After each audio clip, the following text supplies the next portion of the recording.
Hello everyone. आइए आगे बात करते हैं मल्टी लेवल मॉडलिंग में जो मेथडोलॉजी है।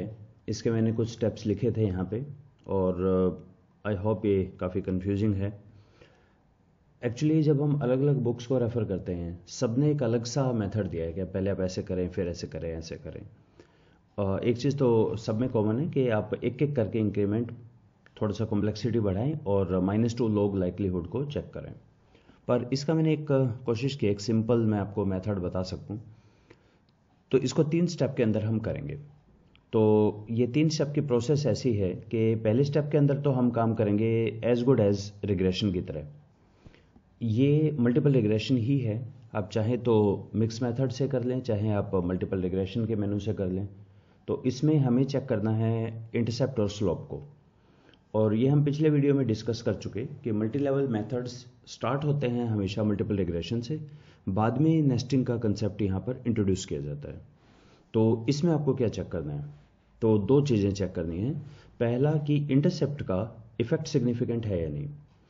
ये सारा काम हम कर रहे हैं without introducing the nested variable. तो इसमें जो भी इफेक्ट आएगा उसको हम फिक्स बोलेंगे। फिक्स का मतलब है हर एक के लिए कोई भी ऑब्जर्वेशन है उसके लिए सेम इंटरसेप्ट है और सेम स्लोप है। तो यहाँ मैं एक काम करूँगा, मैं एक टर्म यूज़ करूँगा, सिमिली मैं दूंगा रेसिंग की, कि रेस हो रही है और उसमें रेसर हैं, कई 10 रेसर हैं। तो हमें ये चेक करना है, क्या 2 चीज़ें चेक करनी है। क्या उनका स्टार्टिंग पॉइंट सेम था, सबने एक ही जगह से स्टार्ट किया था रेस के लिए, और सेकेंडली क्या सबकी स्पीड सेम थी। तो स्टार्टिंग पॉइंट सेम था या नहीं, दैट इज कॉल्ड इंटरसेप्ट। और सबकी स्पीड सेम थी या नहीं, वो स्लोप है। जितना स्टीप होगा स्लोप उतना तेजी से दौड़ रहा है रेसर, जितना फ्लैट होगा उतना रेसर स्लो है। और 10 रेसर क्या हैं, ये वो नेस्टेड वेरिएबल हैं जिनके हम बोल रहे हैं ना कि स्टूडेंट हैं हमारे क्लास के अंदर, क्लास या स्कूल के अंदर, तो वो हैं हमारे अलग अलग रेसर। तो फर्स्ट में हम मान के चल रहे हैं कि नहीं, आप ओवरऑल इफेक्ट देखिए, यहाँ कोई नेस्टिंग वेरिएबल नहीं है। तो this is as good as multiple regression. अगर आपका इंटरसेप्ट 0 है तो इसका मतलब है सारे 0 पॉइंट से शुरू कर रहे हैं, यहाँ से ओरिजिन से जा रहा है आपका डाटा। तो उस केस में इंटरसेप्ट को आप हटा के दोबारा रन करेंगे। अगर आपको याद हो एसपीएसएस के अंदर जब आप रिग्रेशन को रन करते हैं तो इंटरसेप्ट पे बाय डिफॉल्ट टिक होता है। उसी तरह से मिक्स मेथड में भी बाय डिफॉल्ट इंटरसेप्ट पे टिक होता है, आपको टिक हटा के दोबारा रन करना पड़ेगा। अगर कोई भी इंडिपेंडेंट वेरिएबल सिग्निफिकेंट नहीं है, यानी जिसकी पी वैल्यू 0.05 से बड़ी हो, उस केस में हम क्या करेंगे, उस वेरिएबल को रिमूव कर देंगे, या आप उसको नोट कर लीजिए कि इसका इफेक्ट नहीं आ रहा। ऐसा मल्टीकोलिनिटी के कारण होता है काफ़ी। सो स्टेप नंबर 1 तो मल्टीपल रिग्रेशन ही है, नथिंग न्यू। तो उनके जो आपके वेरिएबल है वो कहाँ से आएंगे? अगर आपने यूज़ किया है स्केल, रिफ्लेक्टिव या फॉर्मेटिव, तो मैं सजेस्ट करूँगा कि आप उनका स्कोर एक बार ले लीजिए, चाहे आप ईएफए से आएँ या प्रेफरेबली सीएफए से आएँ, इंप्यूट करके। उसके ऊपर हम काम कर रहे हैं यहाँ पे। तो पीछे का काम वो मेजरमेंट मॉडल, स्ट्रक्चरल मॉडल, वो आप कर चुके होंगे, उसके बाद आएंगे। कुछ सॉफ्टवेयर ऐसे हैं जैसे HLM या M+, वो बोलते हैं रॉ डाटा डालिए, हम वो काम भी खुद करेंगे और ये आगे ML भी खुद करेंगे। SPSS में ऐसा नहीं है, SPSS बोलता है अपना स्कोर लेकर आओ आगे। सेकंड स्टेप पे चलते हैं। सेकंड स्टेप पे हम चेक करेंगे इंटरसेप्ट। इंटरसेप्ट को यूँ समझिए, मैं ये चेक करना चाह रहा हूँ क्या जो अलग अलग नंबर, एक तो यहाँ मैंने नेस्टेड वेरिएबल को इंट्रोड्यूस कर दिया है। तो सबसे पहली मेरी क्वेरी रहेगी कि क्या जो नेस्टेड वेरिएबल इंट्रोड्यूस हो गया है, तो ये चेक करना चाह रहा हूँ क्या सभी जो रेसर हैं उनका स्टार्टिंग पॉइंट सेम था या स्टार्टिंग पॉइंट डिफरेंट है। अब यहाँ 2 अलग अलग पॉसिबिलिटीज़ हैं। तो एक तो है अगर P लेस देन 0.05 है, इसका मतलब तो सबका स्टार्टिंग पॉइंट ही अलग है। तो हम इस तरह से बात करेंगे कि देखो, अगर आप इस स्कूल में हैं तो आपका स्टार्टिंग पॉइंट अचीवमेंट आपकी यहाँ रहेगी, ऐसा स्कूल है तो यहाँ, ऐसा स्कूल है तो यहाँ। ओके, इस चीज़ का फर्क है।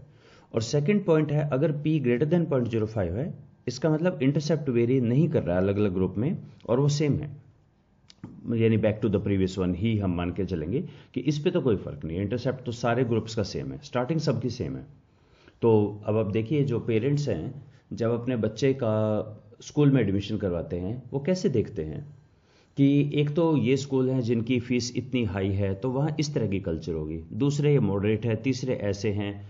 तो अलग अलग लेवल पे उनका एक परसेप्शन होता है, उनका एक आइडिया होता है कि अलग अलग लेवल पे बच्चे का बिल्कुल अलग ग्रोथ रेट रहेगी, ट्रेजेक्ट्री बिल्कुल अलग रहेगी।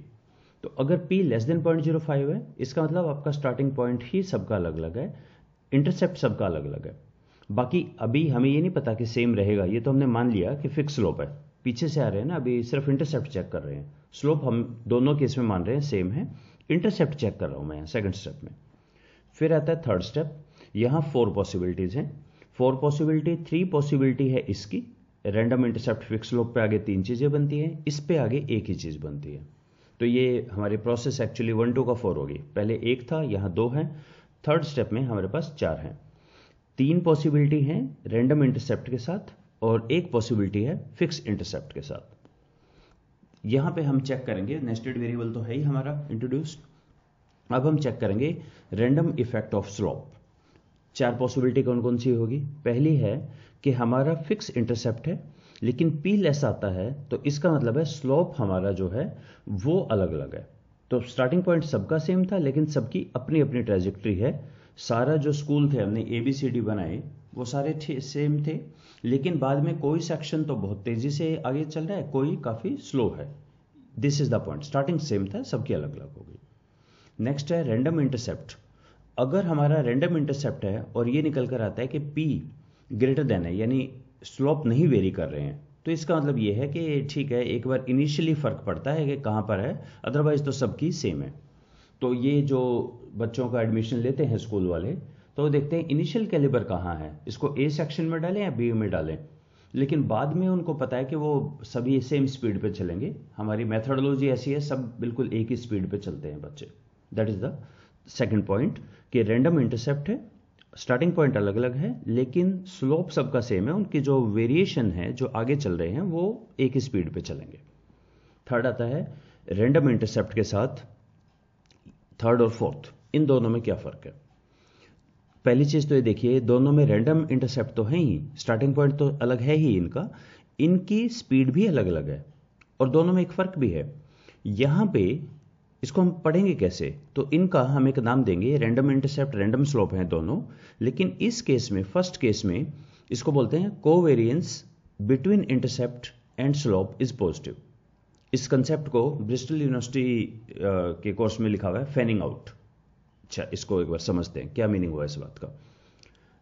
पॉजिटिव इंटरसेप्ट किस किस में? इंटरसेप्ट में, स्लोप में। पॉजिटिव का क्या मतलब? जैसे जैसे इंटरसेप्ट बढ़ा स्लोप भी बढ़ा। इसका मतलब जो पहले ही काफी आगे थे वो दौड़े भी तेज, और जो पहले से ही पीछे थे वो दौड़े भी स्लो। ओके, ये तो इस तरह से हो गया कि एक तो पहले ही पीछे था और वैसे भी स्लो रह गया, ये पहले ही काफी आगे था और दौड़ा भी काफी तेज। तो इसको बोल रहे हैं फैनिंग आउट, बाहर की तरफ खुल रहा है ये। इस कंसेप्ट में देखिए, यहां हम बात करेंगे कोवेरियंस नेगेटिव है। नेगेटिव का मतलब जिनका इंटरसेप्ट ज्यादा था उनका स्लोप कम था, कि जो शुरू में जिनको एडवांटेज मिला लेकिन बाद में वो स्लो थे, लेकिन जो शुरू में पीछे थे वो दौड़े बहुत तेज, वो आगे निकल गए। तो यहाँ क्रॉस सेक्शन टाइप आ जाएगा, यहाँ नेगेटिव स्लोप से पता लगेगा। अब चार्ट से देखना हमेशा ज़्यादा इंट्यूटिव होता है, आपको समझ आ रहा होता है कि क्या चल रहा है, लेकिन आउटपुट आपको चार्ट देते नहीं है। तो हमें चार्ट के, हमें तो आउटपुट तो सिर्फ p वैल्यू देंगे, हमें कंसेप्चुअली देखना पड़ेगा कि अच्छा पहले क्या है, सेकंड क्या है, थर्ड क्या है। तो स्टेप्स क्या हुए? पहले स्टेप में चेक करेंगे कि इंटरसेप्ट ठीक है या नहीं और स्लोप ठीक है यानी फिक्स्ड वाला। सेकंड में चेक करेंगे इंटरसेप्ट वेरी कर रहा है कि नहीं, ऐसा बनेगा या ऐसा बनेगा। ठीक है, या तो हमारा फिक्स इंटरसेप्ट है या सबका डिफरेंट है, रैंडम इंटरसेप्ट है। थर्ड बनेगा सबके स्लोप सेम है या नहीं। यहां है इंटरसेप्ट तो फिक्स है पर स्लोप सबके अलग अलग है।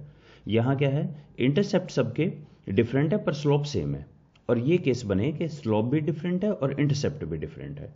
तो हमें ये p वैल्यूज से और कॉम्बिनेशन यूज करके हम पहुंचेंगे कि जो डाटा है उसके बेस पे। एक दो फाइनली इसमें बातें। नंबर एक, तो आपको ये ध्यान रखना पड़ेगा कि ये जो चीज आप कर रहे हैं ये आप एक एक इंडिपेंडेंट वेरिएबल के लिए करेंगे। आप चाहे इकट्ठा कर दीजिए सबके लिए, सॉफ्टवेयर तो दे देगा, पर जब आप रिपोर्ट करेंगे, राइट करेंगे, तब एक एक के लिए करेंगे। रिमेंबर, आपका मल्टीपल लीनियर रिग्रेशन, बहुत सारे इंडिपेंडेंट वेरिएबल हैं पर लीनियर ही रिलेशन है। तो दो का तो समझाना थोड़ा आसान होता है कि ये x है या y है। तीन अगर वेरिएबल हो, x1 x2 और डिपेंडेंट y, तो एक्चुअली लाइन डायग्राम ना बन के एक तीसरा थर्ड एक्सिस भी आना चाहिए, तब वहाँ प्लेन बनता है। तो अब वो तो डायग्राम पे तो हम दिखा नहीं पाएंगे, तो आपको कंसेप्चुअली ही समझना पड़ेगा कि भाई दोनों वेरिएबल में कैसे काम कर रहा है, या इंडिविजुअल इंडिविजुअल करें। चलिए ये जब हम करेंगे ना तो दिखाता हूँ मैं चीज़। सो लेट्स स्टॉप, और अगले में फिर हम एक डाटा फाइल लेके काम करना शुरू करते हैं। चलिए, थैंक यू।